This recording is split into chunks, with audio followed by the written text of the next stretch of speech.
Make this recipe when you have little time, very easy and delicious dinner. For this recipe, I'm going to put 170 grams of tuna here and separate the tuna from the water. And booking. Now I'm going to be cutting an onion into cubes and reserving it. Cut a tomato into cubes. And guys, this recipe is very easy and delicious. I'm sure all of you who make it will love it. Now I'm going to grate 100 grams of mozzarella cheese, also cut the parsley.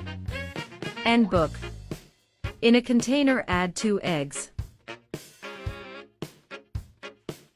Hit very well with the fouet. And add the onion, the tomato, the tuna, the cheese, the green smell, and also put a spoonful of wheat flour.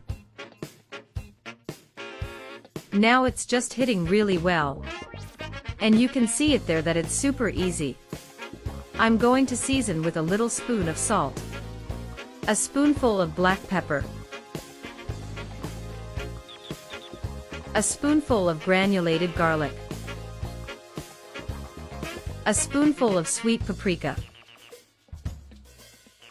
And let's mix all these ingredients again. In a frying pan add a drizzle of olive oil. Put our receipt.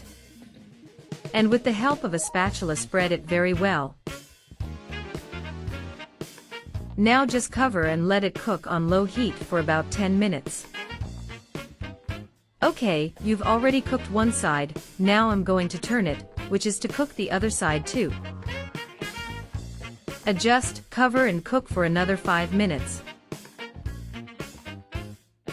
Our recipe was ready, and it was super delicious.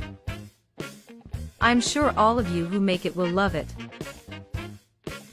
So if you liked it, already share it and see you next time.